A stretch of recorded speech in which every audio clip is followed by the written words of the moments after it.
प्यारे बुजुर्गों, माताओं, भाई और बहनों,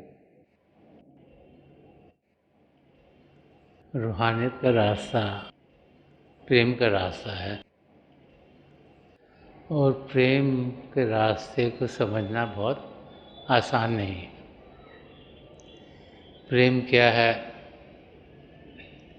प्रेम कैसे होता है, क्यों होता है और क्या क्या खुशियाँ में देता है, वो कुछ पढ़ लिख के जानकारी उसकी पाई नहीं जा सकती। जो 2.5 अक्षर का नाम प्रेम का है, उस पर लाखों किताबें लिखी गई हैं, लेकिन उन किताबों को पढ़कर हम ये कभी भी समझ नहीं पाते कि प्रेम है क्या, हम उसको कैसे समझें। लेकिन उसका हम अनुभव कर पाते हैं, और जिसने प्रेम का अनुभव किया उसकी ज़िंदगी हरी भरी हो गई। जो प्रभु को पाने का रास्ता है वो प्रेम का रास्ता है। बार बार बार महापुरुष जब भी धरती पर आए हैं, हमें समझाते चले आए हैं कि पिता परमेश्वर प्रेम के महासागर हैं। हमारा असली रूप जो आत्मिक है, उसी महासागर की एक बूंद है, वो भी प्रेम से भरपूर है। और प्रभु को पाने का रास्ता भी प्रेम का रास्ता है। तो प्रेम हमारी रग रग में समाया हुआ है, लेकिन हम उसका अनुभव नहीं कर पाते, हम उस ओर ध्यान नहीं देते। हम और चीज़ें तो दुनिया की हमें अच्छी लगती हैं, खूबसूरत लगती हैं, जो हमें एंटरटेनिंग लगती हैं, हम उन चीज़ों में ही अपना समय सारा गुजार देते हैं। तो जो प्रभु को पाने का रास्ता है, जो प्रेम का रास्ता है,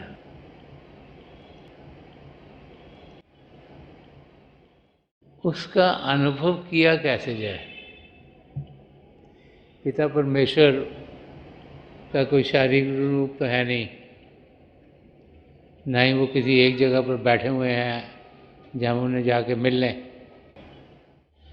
तो प्रभु के प्रेम का अनुभव हम कैसे करें। बार बार जब भी हम महापुरुषों के वचनों को समझने की कोशिश करते हैं, तो यही समझ में आता है कि पिता परमेश्वर से अगर प्रेम करना है तो पहले उनकी कुछ जानकारी चाहिए। जिससे भी प्रेम करें उनकी कुछ जानकारी नहीं होगी तो उनसे प्रेम कैसे करें। या हवा में तो इंसान किसी से प्रेम नहीं कर सकता। तो उनकी जानकारी हमें कहाँ से मिलती है। इसीलिए हम लोग संतों महापुरुषों के चरण कमलों में जाते हैं। वो हमें प्रभु की जानकारी देते हैं, हम असली रूप में क्या हैं उसकी जानकारी देते हैं। प्रभु का प्रेम जो हमारे अंदर कूट कूट के भरा हुआ है, उसको वो हमें अनुभव करवाते हैं। और फिर जब हम प्रभु के प्रेम का अनुभव करते हैं और हमारे सद्गुरु जो हमें वो प्रेम अनुभव करवाते हैं, तो फिर हम प्रेम क्या है उसकी जानकारी पाना शुरू कर देते हैं, उसकी समझ हमें आनी शुरू हो जाती है। हम सत्संगों में आते हैं महापुरुषों के वचन सुनने के लिए। हमारे सद्गुरु हमें कुछ सिखा रहे हैं, हम सीखने के लिए आए हैं। जैसे स्कूल में बच्चा जाता है पढ़ने लिखने के लिए, उसको टीचर्स कुछ ना कुछ सिखाते हैं। कोई फिजिक्स सिखा रहा है, कोई केमिस्ट्री सिखा रहा है, कोई मैथमेटिक्स सिखा रहा है, कोई लैंग्वेज सिखा रहा है। तो बच्चा उनसे सीखने के लिए जाता है। तो रूहानियत का रास्ता पाने के लिए हम सब शिष्य जो प्रभु को जानना चाहते हैं, अपने सद्गुरु से प्रभु की जानकारी पाते हैं।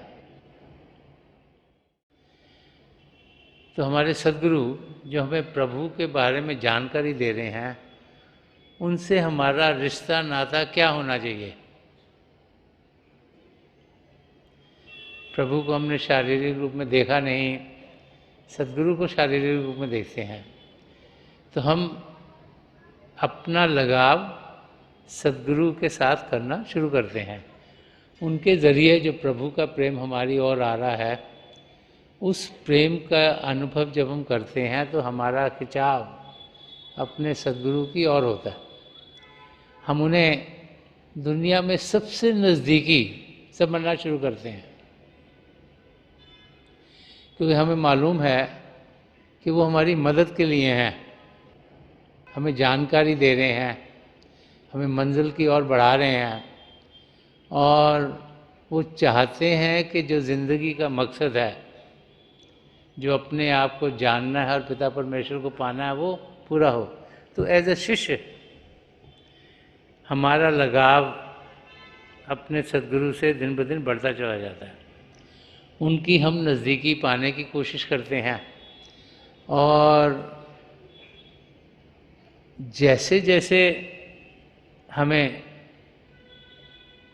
कुछ अंदर की दुनिया का ज्ञान होना शुरू हो जाता है, तो हम इस समझ तक पहुंच जाते हैं कि हमारे सद्गुरु ही हैं जो हमें मददगार होंगे अपनी मंजिल तक पहुंचने के लिए।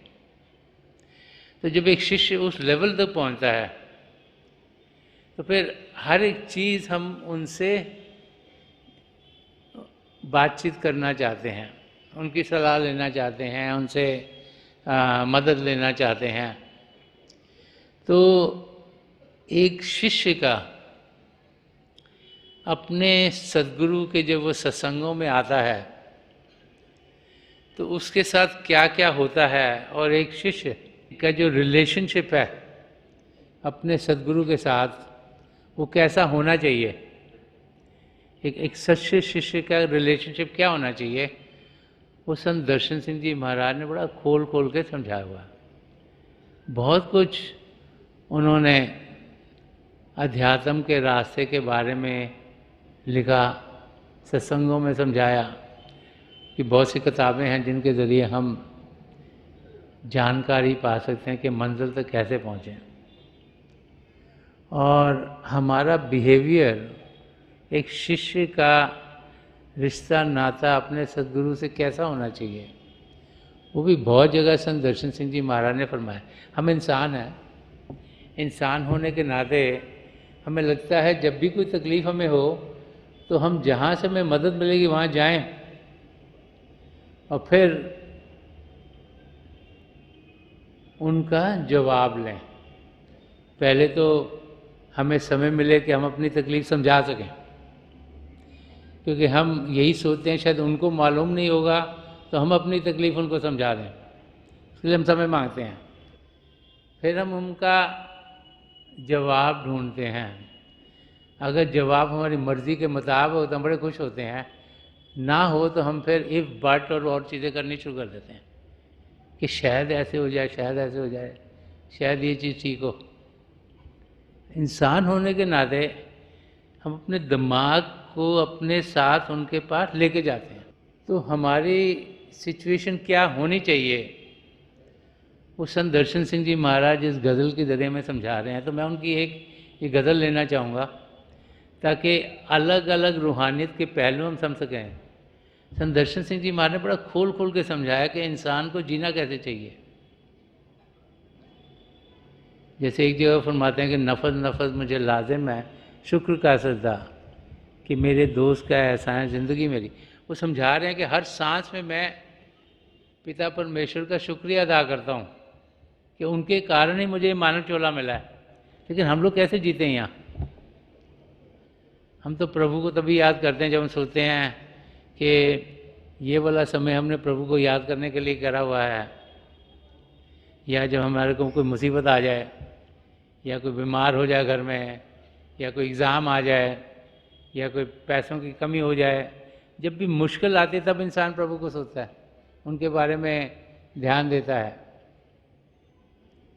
लेकिन संत दर्शन सिंह जी महाराज समझाते कि सच्चे शिष्य को कैसे जीना चाहिए, कि हर समय वो शुक्रिया अदा करे पिता परमेश्वर का कि हे प्रभु, आपने मुझे उस अवस्था में पहुंचा दिया जहां मैं अपने आप को जान सकता हूं और जो ज़िंदगी का मकसद है पिता परमेश्वर को मैं पा सकता हूं, ताकि 84 लाख जिया जून से मेरा छुटकारा हो।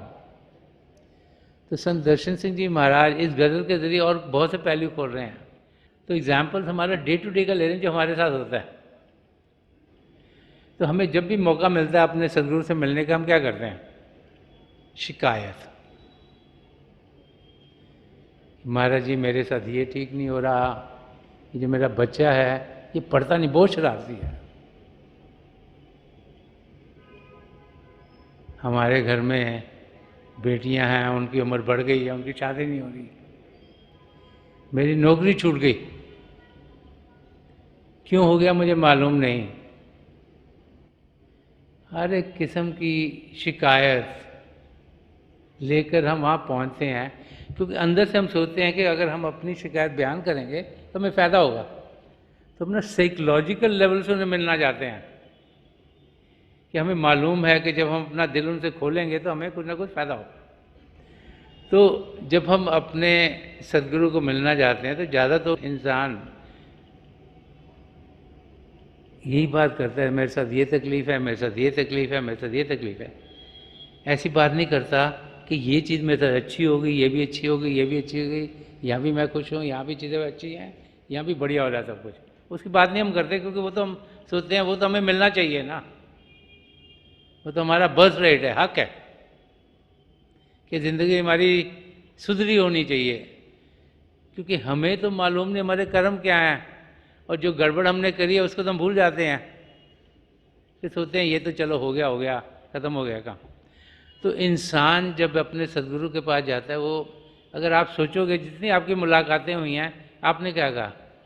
ओ मेरा मकान बेटर हो जाए, मेरे बच्चे पढ़ जाएँ ठीक ठाक, सारी चीज़ें शिकायत, ये ठीक नहीं हो रहा, वो ठीक नहीं हो रहा, ये भी बेटर हो जाए, वो भी बेटर हो जाए। तो संत दर्शन सिंह जी महाराज इस शेर के ज़रिए हमें समझा रहे हैं कि हमारा एटीट्यूड लाइफ में क्या होना चाहिए। तो फरमा रहे हैं कि हम अपने हरफ शिकायत पे शर्मसार आए,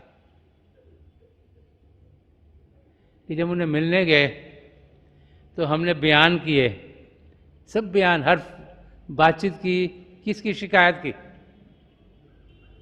ये भी ख़राब है, वो भी ख़राब है, ये भी नहीं हो रहा, वो भी नहीं हो रहा, और जो भी हमें लग रहा है कि हमारे साथ ठीक नहीं हो रहा, कि हम हरफे शिकायत पे शर्मसार। उनको लगा जब मैंने बात कर ली एक सच्चे शिष्य, उसको बड़ी शर्म आती है। क्यों आती है शर्म? क्योंकि अगली लाइन बता रहे हैं कि उनके आईना दिल पे क्यों गुबार आए। कि सच्चे शिष्य को पता है कि मुझे जो भी मदद मिल रही है, उसको पता है मेरे सदगुरु मुझे मदद कर रहे हैं, पिता परमेश्वर मुझे मदद कर रहे हैं, मेरी ज़िंदगी में जो होगा वो बेहतर से बेहतर हो रहा है, इससे बेहतर हो ही नहीं सकता। ये हमको पता है, बार बार हम सुनते हैं, हमारी ज़िंदगी में होता भी है, लेकिन फिर भी हम गड़बड़ कर जाते हैं। तो संत दर्शन सिंह जी महाराज समझा रहे हैं कि जो सच्चा शिष्य है उसका विश्वास पिता परमेश्वर में इतना होना चाहिए कि उसे मालूम है कि प्रभु हम सबका ख्याल कर रहे हैं, प्रभु ने हमें यहाँ अकेला नहीं छोड़ा हुआ, और सदगुरु हैं जो हमें वो चीज़ें याद करवाते हैं, वो एक कॉन्ड्यूट है, उनके ज़रिए हमें मदद मिल सकती है। और हमें उन्हें कुछ कहने की ज़रूरत नहीं, क्योंकि प्रभु तो सब कुछ देख रहे हैं ना। हमारे सारे कर्मों का हमने हिसाब करना है, तो कुछ तो सिस्टम है कि सारे कर्म हमारे अकाउंटेबल हैं हम। क्या हम सोचते हैं, क्या हम बोलते हैं, क्या हम करते हैं, क्या हमें दिखाई नहीं दे रहा कौन इसको काउंट कर रहा है, पर कोई तो कर ही रहा है। तभी तो कर्मों का विधान होगा। अगर कोई अकाउंटिंग ही नहीं कर रहा तो कैसे होगा काम। तो एक सच्चे शिष्य को ये मालूम है कि उसकी ज़िंदगी में जो भी हो रहा है उसकी जानकारी पिता परमेश्वर को है। तो अगर उसकी जानकारी पिता परमेश्वर को है तो फिर प्रभु से शिकायत क्या करनी। लेकिन हम करते हैं, लेकिन जब करते हैं और जो सच्चा शिष्य हो सकता हो, ये मैंने क्या गलती कर दी इतनी बड़ी, उसको शर्म आ जाती है। वैसी जिंदगी एक सच्चे शिष्य की होनी चाहिए।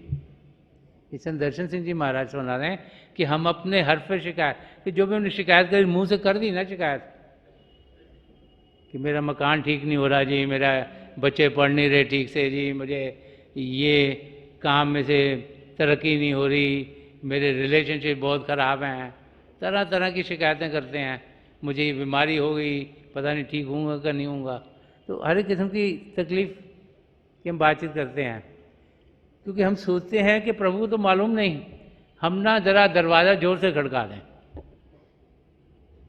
लेकिन हे प्रभु, आप पता नहीं कितने करोड़ों जीवों का ख्याल कर रहे हो, कोई मेरी भी आवाज़ सुन लो। पर ये जानते नहीं, जो भी उनका सिस्टम है उनको सब कुछ पता हमारे साथ क्या हो रहा है, हर पल क्या हो रहा है, हर क्षण क्या हो रहा है, इवन हम सोचते क्या हैं वो भी उन्हें मालूम है। तो संत दर्शन सिंह जी महाराज समझा रहे हैं कि जो एक शिष्य जो उस लेवल तक पहुंच जाता है जिसमें उसका विश्वास अपने सदगुरु में और पिता परमेश्वर में पूरा होता है, तो फिर उसको कुछ भी शिकायत करने पर बहुत शर्म आती है। वो सोचते हैं ये क्या हो गया, गलती से हो गया। कि उनको ये समझा रहे हैं कि उनको कोई शिकायत करने की ज़रूरत नहीं, कि उस अवस्था तक हम सब ने पहुंचना है और हम सब उस अवस्था तक पहुंच सकते हैं। हमारे अंदर अपने सदगुरु के लिए और पिता परमेश्वर के लिए पूर्ण विश्वास होना चाहिए कि वो हमारी मदद के लिए हैं, और जो भी मदद हमें चाहिए होगी, जैसे भी चाहिए होगी, वो पिता परमेश्वर हमारी ज़िंदगी में ज़रूर लाएंगे, चाहे वो एक ज़रिए से आए, चाहे दूसरे ज़रिए से आए, चाहे तीसरे ज़रिए से आए। वो जो 4 लफ्ज़ हैं, तेरा भाना मीठा लागे, वो हम सब सुनते हैं, पढ़ते हैं उनके बारे में, उन पर अमल नहीं करते, औरों को सुना देते हैं। जब कोई तकलीफ़ में होगा बोलते हैं हाँ तेरा भाना मीठा लागे, ऐसे ही होना था, कोई बात नहीं, इन्होंने जाना था, ये चले गए, इनका समय इतना ही था, तो तकलीफ़ आनी थी, कोई बात नहीं, बीमार हो गए, ठीक हो जाओगे, औरों को बताते हैं। जो अपने पे होता है तो नहीं बताते किसी को, अपने पे सोचते नहीं मेरी आवाज़ जल्दी से प्रभु तक पहुंच जाए। तो यहाँ संत दर्शन सिंह जी महाराज हमें समझा रहे हैं कि एक सच्चे शिष्य को ये जानकारी होनी चाहिए कि उसे कुछ कहने की ज़रूरत नहीं, जो रास्ता उसे दिखाया गया उस पर उसे चलना चाहिए। जब वो रास्ते पर चलेगा तो अपनी मंजिल तक वो ज़रूर पहुंच जाएगा। इस गज़ल में संत दर्शन सिंह जी महाराज ने और भी कई पहलू जो शिष्य और गुरु के प्रेम का जो रिलेशनशिप है उसके बारे में खोले हैं। आगे वो फरमा रहे हैं, झुकी झुकी सी ये नज़रें, ये दिल नशी चेहरा, तुम ही कहो तुम्हें देखें तो क्यों ना प्यारा है। ये अब एक शिष्य अपने गुरु को किस रूप में देखते हैं कि झुकी झुकी सी ये नज़रें, ये दिल नशी चेहरा, कि एक शिष्य जब अपने गुरु को देखता है तो उनके गुरु उनको प्रेम से भरपूर दिखाई देते हैं। वो जो प्रभु का प्रेम उनसे उमड़ रहा है उसकी ओर उनका ध्यान जाता है। और इसलिए समझा रहे हैं कि उनको जब हम देखते हैं और जब हमारा ध्यान टिकना शुरू होता है, जब हम भी थोड़ा शरीर से उठते हैं, और उनके नूरी स्वरूप के दर्शन करते हैं, और जहाँ से इतनी रोशनी आ रही है, इतना हमें आनंद मिलता है, इतनी हमें खुशी मिलती है कि खुद ब खुद हमें उनसे प्रेम होना शुरू हो जाता है कि तुम ही कहो तुम्हें देखें तो क्यों ना प्यार आए। कि इतने एक शिष्य अपने सद्गुरु को इतना खूबसूरत समझता है कि उससे ज़्यादा खूबसूरत उसको दुनिया में कोई चीज़ दिखाई नहीं देती। वो कब होता है? जब हम शरीर से ऊपर उठते हैं, जब हम उनके नूरी स्वरूप तक पहुँचते हैं। ये संत दर्शन सिंह जी महाराज हमें अंदर की यात्रा के बारे में समझा रहे हैं कि हमें इस शरीर से ऊपर उठना है। बाहरी रूप से अगर अपने सद्गुरु को देखेंगे तो हमें वो एक और इंसान के माफक दिखाई देंगे, लेकिन जब हम अंदर की दुनिया में बढ़ते हैं और उनके नूरी स्वरूप के हमें दर्शन होते हैं, तब जाकर हमें समझ में आता है कि वो हैं कौन, वो हमारे लिए क्या कर रहे हैं, वो किस कारण यहाँ आए हैं। और तब एक शिष्य को रियलाइज़ होता है कि वो उनकी मदद के लिए आए हुए हैं इधर। संत दर्शन सिंह जी महाराज ने जगह फरमाया कि लौट आए हैं यार के दर से, वक्त ने जब हमें पुकारा है। तो इंडिकेट कर रहे हैं कि वो कहाँ से आए हैं और किस लिए आए, कि वक्त को ज़रूरत है, टाइम को नीड्स है, इंसान को ज़रूरत है प्रभु के प्रेम का अनुभव करने के लिए, इस करके वो वापस आए हैं। तो जब उनके नूरी स्वरूप के दर्शन होते तो खुद ब खुद हमारा लगाव, हमारा प्रेम उनके लिए बढ़ना शुरू हो जाता है। हमें मालूम है कि उनके ज़रिए हम पिता परमेश्वर तक पहुंचेंगे, वो हमें मददगार होंगे, उनके ज़रिए हमारे लिए हर वक्त सहारे का हाथ बढ़ेगा। इस भौतिक दुनिया में जीते हुए वो हमें इस दलदल की दुनिया से निकालेंगे और हमारा ध्यान असली दुनिया की ओर, रूहानी दुनिया की ओर, प्रेम की दुनिया की ओर, आध्यात्मिक की दुनिया की ओर कर देंगे। तो संत दर्शन सिंह जी महाराज में ये समझा रहे हैं कि जब हम अभ्यास करते हैं, इस शरीर से थोड़ा ऊपर उठते हैं और जब अपने सद्गुरु के नूरी स्वरूप तक पहुँचते हैं, तब जाकर हम उनका सही रूप क्या है उसका अनुभव करते हैं। और इसीलिए वो फरमा रहे हैं कि तुम ही कहो तुम्हें देखें तो क्यों ना प्यार आए। तो एक सच्चे शिष्य के अंदर अपने सद्गुरु के लिए बहुत प्रेम जागृत होता है। उनसे नज़दीकी उनके लिए और कोई होता नहीं, उनके बेटर कोई उनका कंपेनियन नहीं, उनसे अच्छा कोई उनके लिए टीचर नहीं, उनसे अच्छा कोई नहीं जो कि उनकी मदद करे, उनसे कोई अच्छा नहीं जो उनको कोई डायरेक्शन दिखाए। तो एक शिष्य का प्रेम अपने सद्गुरु से बहुत ज़्यादा होना चाहिए। तो संत दर्शन सिंह जी महाराज समझा रहे हैं कि उसके लिए हम थोड़ा अभ्यास करें,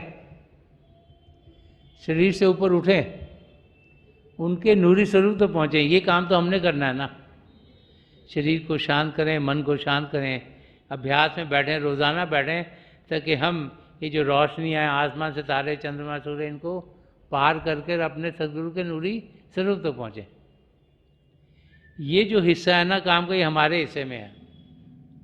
उसके आगे जो जो हमारे लिए बेहतर होगा हमें अपने साथ लेके जाएंगे, वो किस मंडल में हमें लेके जाना वो उनको मालूम है।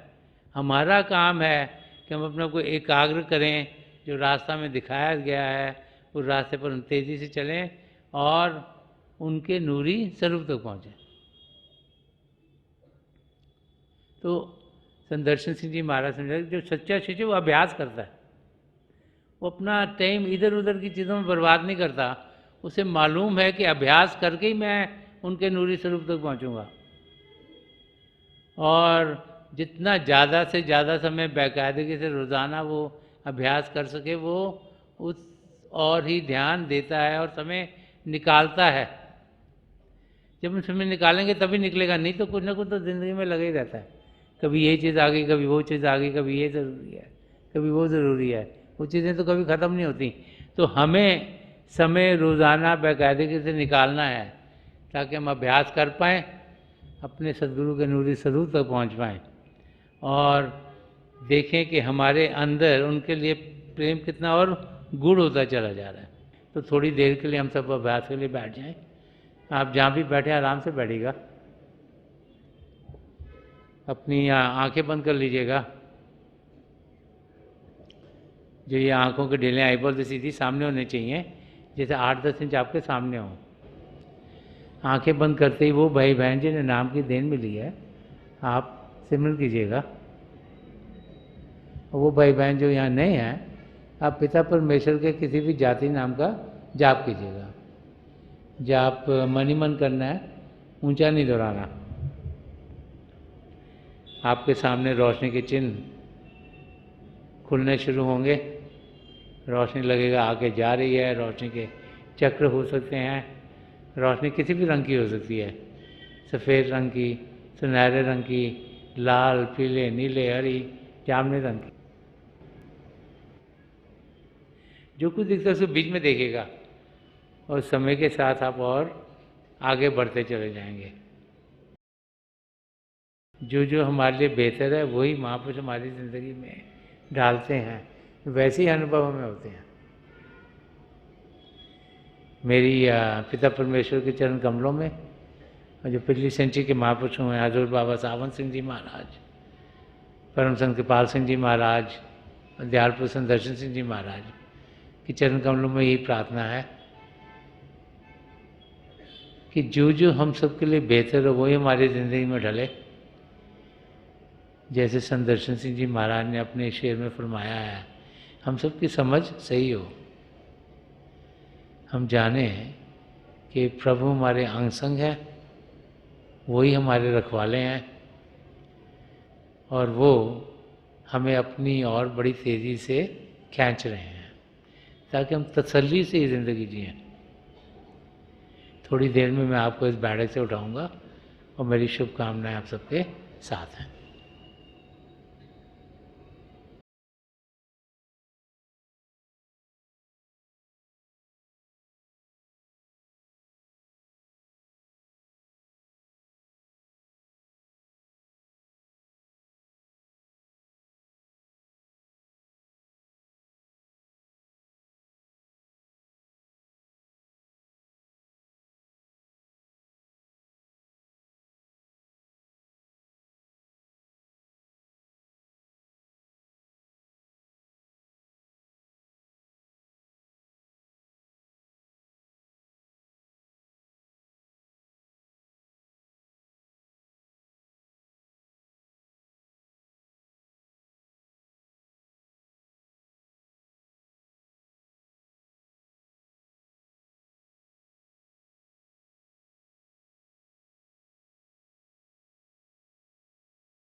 छोड़ दीजिए जी, पीस लीव ऑफ।